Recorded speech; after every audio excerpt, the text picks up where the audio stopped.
How to paint a night landscape like an old master. So आज हम बात करने जा रहे हैं नाइट लैंडस्केप के बारे में। सो जो ये नाइट लैंडस्केप है, ये एक बहुत ही ख़ास तरीके का लैंडस्केप है। बिकॉज ये ज़्यादातर, अगर आप लैंडस्केप के बारे में जानते हो तो ज़्यादातर आर्टिस्ट इस टॉपिक पे काम नहीं करते। तो आप ये पूरी वीडियो देखना और पूरी वीडियो में बने रहे।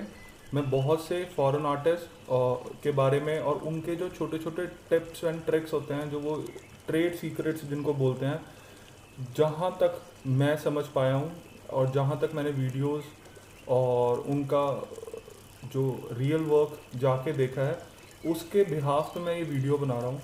और आप ये वीडियो पूरी देखना ताकि जो वो टिप्स हैं वो आपको भी पता लग सके। और जिस मीडियम में मैं काम कर रहा हूँ, ये गॉश है। गॉश को मैंने इस वजह से लिया क्योंकि मेरे को ये एक बहुत ही फॉरगिविंग और एक ऐसा मीडियम लगा जो मेरे को मेरे स्टाइल में हेल्प करता है। आप इसी मेथड से, जिस मेथड से मैं अभी काम कर रहा हूँ, इस मेथड से आप ऑयल में भी काम कर सकते हैं। तो अभी आपके स्क्रीन पे चल रहा है, ये पूरा हुआ है ब्लॉकिंग एरिया, जो आपको पता है, जिसके बारे में मैंने पहले भी एक वीडियो बना चुका हूँ कि ब्लॉकिंग बहुत ही ज़रूरी है अच्छे से करनी। और ब्लॉकिंग में आप हमेशा अपना जो कंसेप्ट है पेंटिंग का, जो फाइनल स्टेज है, वो आप एक इनिशियल में बहुत ध्यान से बनाते हैं। और इनिशियल स्टेजेस में आपका जो वो आइडिया है वो आपको क्लियर होना चाहिए before making your whole painting. जैसे कि आपको गॉश अगर आप यूज़ करेंगे तो उसका एक कैरेक्टरिस्टिक है कि आप ब्लॉकिंग के बाद उसमें और थोड़ा कलर फिल करते हैं, ताकि जब आप पेंटिंग को रेस्ट दो सूखने के लिए, तो उसके अंदर थोड़ा कलर फिल हो शीट के अंदर। क्योंकि गॉश कलर बहुत चेंज करता है। तो ये मेरी एक टेक्निक है जो मेरे को बहुत काम करने के बाद समझ आई। और जब मैं बना रहा था ब्लॉकिंग, तो उससे पहले मैंने ये दो छोटे स्टडीज़ बनाए। एक एक स्टडी में मैंने पूरा कॉम्पोजिशन बहुत वार्म की तरफ रखा है और दूसरे में बहुत कूल की तरफ रखा है। तो जैसे कि आप दोनों की स्टडीज़ देख सकते हैं, तो मैंने वार्म वाली स्टडी बनाना प्रेफर किया क्योंकि उसमें जो एक नाइट का फील आ रहा था वो ज़्यादा फील था। और हम, आपको पता ही है, पेंटिंग सिर्फ फील के लिए करते हैं। तो जैसे जैसे ये पेंटिंग बढ़ रही है, तो मैं आपको थोड़ा सा इसके स्टोरी के बारे में बताना चाह रहा हूँ कि ये जो लैंडस्केप है, ये मेरे घर के पास ही मेरे को मिला था। तो एक दिन मैं प्लेन एयर पेंटिंग करने गया था, तो वहाँ पे ही जब मैं अपनी पेंटिंग करके सामान उठा के वापस आ रहा था, तो ये जो मून है, नहर के अंदर से ऐसा लग रहा था जैसे नहर के अंदर से ही सामने आ रहा था। और ये मार्च 2019 की बात है। एक साल ये लैंडस्केप मेरे दिमाग में रहा है और इस टाइम ये मेरे दिमाग में ही जैसे बनता चला गया। तो आपको भी काफ़ी बार ऐसा होगा। आप ये शुरू के, मैं हमेशा ये सबको बोलता हूँ कि जब आप इनिशियल स्टेजेस पे जब आप सीख रहे होते हैं, तब आप इन बातों पे ज़्यादा ध्यान मत दीजिए। जो मैं भी बोल रहा हूँ कि एक साल मेरे को लगा लैंडस्केप बनाने में, आप रोज़ प्रैक्टिस करो। पर ये जो एक साल लगा लैंडस्केप बनाने में, मैं ये कह रहा हूँ कि ये कंसेप्ट को कंसीव करने के लिए मेरे को एक साल का टाइम लगा।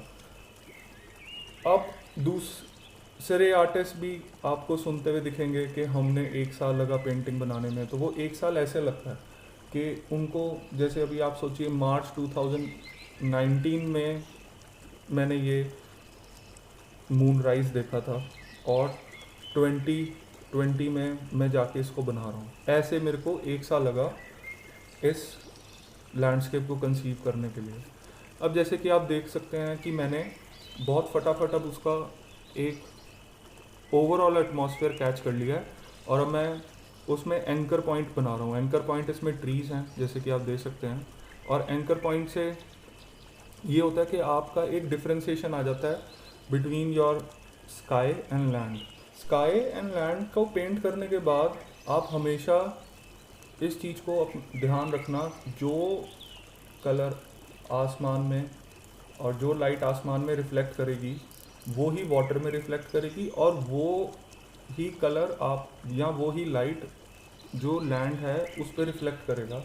और वो हमारे को initial stage of the painting में डालना बहुत ज़रूरी है। अच्छा, अब इस सब से क्या हो रहा है, जो मैं अगर आप देखोगे बहुत पीछे से अभी तक, ये ओल्ड मास्टर स्टाइल में इसको इस वजह से बोल रहा हूँ क्योंकि आजकल हम लोग जो ये मेथड है इसको यूज़ नहीं करते। इस मेथड को बोलते हैं स्कम्बलिंग। अब स्कम्बलिंग में क्या होता है, स्कम्बलिंग में हम कलर को लेयर बाय लेयर उसको एक तरह से हम इसको हिंदी में बोलेंगे डालते चले जा रहे हैं। तो हम जैसे एक बिल्डिंग होती है ना, जब हम एक घर बनाना चाह रहे हैं तो पहले हम उसकी एक नींव रखेंगे। नींव हुई हमारी ब्लॉकिंग पार्ट। फिर हम उसके ऊपर सीमेंट भरते हैं, बहुत ही सीमेंट भरते हैं और उसको थोड़ा वेट करते हैं। जब वो वेट कराने का टाइम आता है तब तब शीट सांस लेती है जैसे। तो अभी फिर जब जब वो सांस लेती है तब अब हम उसमें, जब वो सांस लेके अभी सूख चुकी है, तब अब हम उसमें और कलर भरते हैं। क्योंकि स्कम्बलिंग में हम बेसिकली कर क्या रहे हैं, स्कम्बलिंग में हम जैसे ब्रश कर रहे हैं कलर को शीट के ग्रेन्स के अंदर, जिससे कि जैसे कि गॉश की क्वालिटी है कि गॉश में जब भी आप कलर को फिल करेंगे तो वो कलर छोड़ देता है नीचे वाला। वो जैसे रिएक्टिव होगा वो आपके ब्रश के ऊपर लग के वो वॉश ऑफ हो सकता है। क्योंकि वो वॉश ऑफ ना हो, इसी वजह से मैं इसमें स्कम्बलिंग मेथड यूज़ करता हूँ। और इस स्कम्बलिंग मेथड से आप बहुत ही सुंदर सुंदर पेंटिंग्स और बहुत ही वेरिएशन ऑफ पेंटिंग बना सकते हैं। और ये स्कम्बलिंग मेथड ऑयल में भी यूज़ होता है। जो आप ओल्ड मास्टर्स की पेंटिंग्स देखते हैं जिसमें वो लेयर ऑन लेयर जिसको हम बोलते हैं, या जैसे लियोनार्डो डा विंची, और जिसमें वो स्विगो मोटो, अभी जैसे मैंने एक अपने उंगली से उस कलर को साफ़ किया, ये स्विगो मोटो का एक बहुत ही पुराना मेथड है। जो तभी मैं बोलता हूँ शुरू में कि पूरी वीडियो देखा करो, उसमें बहुत छोटे छोटे टिप्स होते हैं जो मैं एंड में देता हूँ। अब ये हुआ पहला लेवल एंड, ये एक दिन का काम है। इसके बाद मैंने पूरे दिन शीट को रेस्ट करने दिया है। 24 घंटे शीट को रेस्ट करने के बाद फिर मैंने इसको दोबारा शुरू किया। अब जैसे आप देखोगे एक 24 घंटे के बाद वो कलर कैसे निखर के आया है। ये कलर जो शाइन मारता है ये तभी मारेगा जब आप पूरी शीट को 24 आवर एटलीस्ट रेस्ट करने दोगे। और डोंट हरी अप, पेंटिंग वैसे भी तेज़ी का काम तो है भी नहीं। अब हम थोड़ी बात कर लेते हैं कलर पैलेट में। इस पूरे प्रोसेस में मैंने जो कलर पैलेट यूज़ किया है वो, उसमें सबसे पहले और जो सबसे थोड़ा सा मेरे को टफ कलर लगता है वो है परमानेंट येलो। अब जो येलो है ये पूरी पेंटिंग को कंबाइन तो नहीं कर रहा, बहुत ही इंपॉर्टेंट कलर है क्योंकि ये पूरी पेंटिंग को वार्मथ दे रहा है। दूसरा है वेरिडियन ग्रीन, तीसरा है लेमन येलो, चौथा है सिरिलियन ब्लू, पांचवा है कोबाल्ट, छठवां कलर है चाइनीज़ ऑरेंज। अच्छा, ये जो चाइनीज़ ऑरेंज है ये ही सिर्फ वाटर कलर है, बाकी सब मैं गॉश यूज़ कर रहा हूँ। तो गॉश और वाटर कलर में थोड़ा सा फ़र्क है कि वाटर कलर गम अरेबिक से बनता है और गॉश केसीन से बनता है। केसीन एक मिल्क प्रोडक्ट है, जब आप मिल्क को फाड़ते हैं तो उसमें से केमिकल निकलता है, उसको हम पिगमेंट के साथ मिक्स करते हैं तो एक गॉश बनता है। और ये गॉश वही पिगमेंट है जो हमारे मिनिएचर आर्टिस्ट यूज़ करते थे बहुत साल पहले भी। और ये गॉश का यही एक खास है, ये थोड़ा चौकी होता है। तो चौकी होने के कारण ये एक लेयर, एक सूखने के बाद एक लेयर का भी फील देता है। और अगर आप उसको जैसे अभी स्क्रीन पे देखेंगे, मैं जैसे ब्रश को रब कर रहा हूँ, ये बहुत आसान होता है गॉश के साथ करना। और ऑयल के साथ अगर आप इसको करना चाहोगे तो कम से कम भी 3 से 4 हफ्ते पेंटिंग को सुखाना पड़ता है। इसीलिए गॉश मेरे को बहुत, ऐसे देखा जाए तो बहुत तेज़ है कि आप 24 घंटे में वो काम कर सकते हैं जो ऑयल के साथ आपको कम से कम भी 8 से 9 महीने लगेंगे। जिस पेंटिंग को, जिस फिनिश को अचीव करने में आपको ऑयल में 8 से 9 महीने लगेंगे, वो चीज़ उसी क्वालिटी में आप गॉश में 2 से 3 हफ्ते में अचीव कर सकते हैं। और अगर आपके पास शीट अच्छी क्वालिटी की है, जैसे मैं आर्ट्स की शीट बोलूँगा, या कुछ ऐसी शीट भी हैं इंडियन क्वालिटी की जो इंडियन ब्रांड्स हैं, तो उसमें ना ग्रेन्स बहुत हैवी होते हैं, जो जितना हैवी ग्रेन होगा गॉश को, और जो ये मैं ओल्ड मास्टर टाइप पेंटिंग बोल रहा हूँ जिसको, कि जिसमें हम स्कम्बलिंग और layer on layer work use करते हैं, उसमें आपका जितना शीट ग्रेनी होगा उतना ही अच्छा होगा। अब थोड़ा सा मैं थोड़ा पॉइंट्स इधर भटक गया। तो पैलेट में दो और कलर हैं, जो है titanium white and lamp black. अच्छा, जो लैम्प ब्लैक है, अगर आप मेरी पुरानी वीडियोस भी देखेंगे तो लैम्प ब्लैक मैं बहुत ज़्यादा यूज़ करता हूँ। तो लैम्प ब्लैक का फंबल मार दिया मैंने तो लैम्प ब्लैक का जो मेन प्रॉपर्टी है वो ये है, जब आप उसको वाइट के साथ मिक्स करेंगे ना तो बहुत ही ना ब्लू के टोन में जाता है, और उस वजह से ना वो हल्का सा वार्मथ है उस कलर में, और हल्का सा वो ब्लू है। तो जैसे ही उसको मैं, जैसे अभी आप ये देखेंगे, मैंने ये हल्का सा जैसे शेडो में क्लाउड है, तो अब ये शेडो कैसे बन रही है ये आपको मैं थोड़ा सा आगे समझाऊंगा, कि जब मून से लाइट निकल रही है तो जो पहले क्लाउड पे जब वो टकरा के पिछले क्लाउड पे जा रही है तो उसकी एक शेडो क्रिएट हो रही है आसमान में। ये जो कंसेप्ट है ये थोड़ा आप कहेंगे यार इसमें तो बड़ी साइंस लगी, पर ये साइंस नहीं है, ये कलर स्टडी भी है, और थोड़ा सा तो यार देखो साइंस आर्ट में है ही है, पर इसको हम आर्ट में एटमॉस्फेरिकल प्रोस्पेक्टिव बोलते हैं, और ये ज्योग्राफी का टर्म है एटमॉस्फेरिक प्रोस्पेक्टिव। और इसके बारे में मैं आगे एक वीडियो भी बनाने जा रहा हूँ, और ये आपके साथ अभी बात करते करते ही मेरे को ये आइडिया आया है कि एटमॉस्फेरिक प्रोस्पेक्टिव के ऊपर वीडियो बनाई जाए, कि एटमॉस्फेयर का प्रोस्पेक्टिव और लैंडस्केप में कैसे काम करता है। बिकॉज मैं आजकल बहुत वीडियोस देख रहा हूँ जिसमें कई बार जो आर्टिस्ट है और वो लैंडस्केप प्रोस्पेक्टिव का यूज़ नहीं करते, या क्या है, ऐसे मैं किसी को क्रिटिसाइज तो नहीं कर रहा, बट मे बी उनको ना पता हो। बिकॉज मेरा जो मेन मोटिव है आर्ट को लेके वो थोड़ा रिसर्च की तरफ ज़्यादा है, और मैं बहुत ओल्ड मास्टर्स की पेंटिंग को देख के रिसर्च करके ही ये वीडियो सामने लेके आया हूँ। इस वीडियो को बनाने में आप ये लगा लीजिए सिर्फ शूट करने में 3 दिन लगे हैं, और एडिट करने में 1-1.5 दिन लग गया है, और जो मेरी रिसर्च है वो तो कई सालों की है, क्योंकि हर एक एक चीज़ जो है वो मेरे को बहुत डीप में जाकर रिसर्च करनी पड़ी है। कि जैसे एक आर्टिस्ट है, रशियन आर्टिस्ट आइसेक लेवितान जो है वो एक ऐसा एटमॉस्फेयर क्रिएट करते थे जिसके बारे में मैं आपको क्या बताऊं, वो ऐसा लगेगा जैसे आप पूरे वर्ल्ड में सिर्फ आप अकेले ही हैं। और उनका वो जो एक ग्लो जो आता था उनकी पेंटिंग में, वो मैंने जब रशियन म्यूज़ियम में जाके देखा, रशियन म्यूज़ियम मॉस्को में, तो मेरे को वो ऐसा लगा कि जैसे ये लैंडस्केप में मैं अभी वहीं खड़ा हूँ, और सूरज की जो वो गर्मी है, आप उनकी पेंटिंग में वो सूरज की गर्मी फील कर सकते हैं। तो जब वो चीज़ मैंने फील करी तो मेरे को लगा कि ये क्या चीज़ है, मेरे को भी ये अचीव करनी है।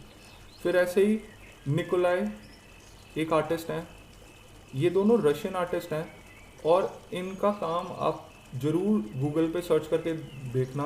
और वैसे तो मैंने लेफ़्ट हैंड साइड टॉप पे इन्हीं की पेंटिंग लगा दी है, आप इससे देखना, और ज़रूर आप इन दोनों के बारे में पढ़ना, और थोड़ा सा इनके बारे में आप रिसर्च करेंगे तो आपको बहुत ही कमाल की टेक्निक्स और कमाल की चीज़ें मिल जाएंगी, जिससे जो आपकी भी एक जर्नी में हेल्प करेंगी। और यही जर्नी है आर्टिस्ट की, कि आप रिसर्च करते रहें, पेंट करते रहें, और नए नए टिप्स एंड ट्रिक्स बाहर निकालें। और मैं हमेशा सबको ये बोलता हूँ, do share your tips and tricks, क्योंकि वो ही हमें एक ह्यूमन बनाता है। आर्ट जो है वो बहुत ही, मैंने देखा, एक फ़िलासफ़िकल भी है, हालांकि फ़िलासफ़ी से मैं थोड़ा भागता हूँ, पर अगर आप देखें आज के पर्सपेक्टिव में, अब ये आर्ट ही है जो हमारे को एक तरह से कुछ नया दिखा रही है, कुछ ऐसा दिखा रही है जो हम शायद देखना नहीं चाहते या देख के इग्नोर करते हैं। पर ये बातें बहुत ऐसी हैं जो, अब जैसे अब ये लैंडस्केप ही ले लीजिए, ये चीज़ आप हर रोज़, यहाँ जैसे बचपन में जब आप कहीं पे भी पिकनिक घूमने जाते थे तो आप जहाँ पे भी जा रहे हो या जहाँ पे भी आप कहीं पिकनिक पे जा रहे हैं तो आपको वो वहाँ दिखता था, पर हम कैसे देख के इग्नोर करते थे। आर्ट आपको एक नई नया डायमेंशन देता है उसको देखने का। कोई ऐसा नहीं कैलकुलेटेड वे में देखना है, बट हाँ एक आपके अंदर ठहराव आता है, एक आपको समझ आता है, एक और भी समझ आती है कि हमें उस चीज़ को देखना कैसे है। उस देखने की वजह से आपको जीना भी आता है थोड़ा बहुत। ये मेरी अपनी ओपिनियन है। हम ज़्यादा दूर ना जाएं। तो बेसिकली जो, जब मैं लास्ट टाइम रशिया गया था तो वहाँ पे मैंने एक आर्टिस्ट देखा था जिनका नाम है Quinzy Quinzy. He is a Ukrainian artist, और इनका एक काम था, ये मैंने जो लेफ़्ट में लगाया है, लेफ़्ट टॉप में, इसमें जो एक, आपको मैं क्या बताऊं, एक ऐसा मिस्ट्री था कि जैसे वो बंदा, जो वो आर्टिस्ट है, वो आपसे ये कहना चाह रहा है कि भैया कहाँ देख रहे हो। और ये एक बहुत ही बड़े रूम में, ये कोई ज़्यादा बड़ी पेंटिंग नहीं है, ये ज़्यादा से ज़्यादा 3x4 फीट की पेंटिंग है, और उसके साथ में हम, इनके और भी बहुत बड़े बड़े काम थे, पर ये स्पेशली ये वर्क आपको अपने पास बुलाता है। और इसमें जो ये मून था, ये ऐसा लग रहा था कि जैसे वो बोल रहा है, हे किधर देख रहा है, इधर देख मेरी तरफ। तो उस चीज़ को जब मैंने फील किया तब मेरे को समझ आया कि एक क्या चीज़ चाहिए एक पेंटिंग में। बाकी आप जो ये ब्रश वर्क है जो आप ये देख रहे हैं, और जो पूरा ये जैसे डिज़ाइन एलिमेंट है पूरे पेंटिंग में, ये तो चल ही रहा है, पर इसके पीछे एक स्टोरी भी चल रही है जो मैं आपको समझाना चाह रहा हूँ। क्योंकि landscape is not just copying the photograph, it's about the story, it's about the emotion, it's about the design. If we think it as a physical aspect, but in existential thing, painting is more about experiencing, giving you an experience, overall experience of that area. So ये सब देख के ही मेरे को ये स्कम्बलिंग वाला और ये नाइट लैंडस्केप बनाने का आइडिया आया। और इसमें जो मेन चीज़ है वो है कि आप ठहरिए, आपका control over your palette, over your brush work, over your thinking about कि आप इसको कैसे लेके जा रहे हैं।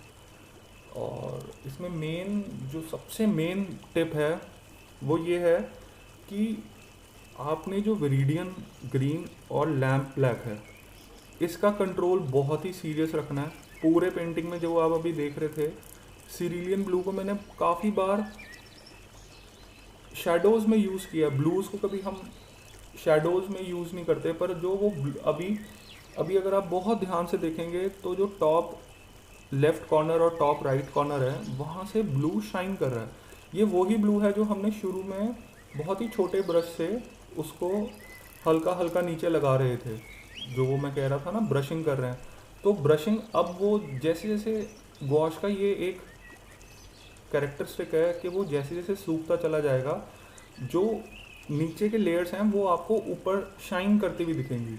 इसी वजह से शुरू से लेके अब तक अगर आप देखेंगे तो पेंटिंग में बहुत सारे ऐसा वेरिएशंस आए हैं, ऐसे चेंजेस आए हैं कि कभी कभार वो आपको भी ऐसा लगेगा कि यार इसने कहीं वीडियो के पीछे कोई और पेंटिंग तो नहीं बना रहा था। ये वो सब सिंगल पेंटिंग है। और इसमें मैं, अगर आप देखेंगे तो मैंने शीट को चिपकाया नहीं हुआ टेप से, वो इस वजह से नहीं चिपकाया हुआ कि क्योंकि ना जब आप इसको चारों साइड से सील कर देंगे ना तो पेपर ना बेंड करता है।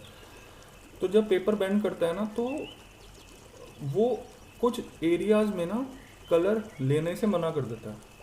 अब ये थोड़ा सा कंट्रोल करने में मुश्किल होती है क्योंकि आपकी जो फिंगर्स हैं वो बार बार आपके शीट पे लगती रहती हैं, तो उसका बहुत ध्यान रखना पड़ता है।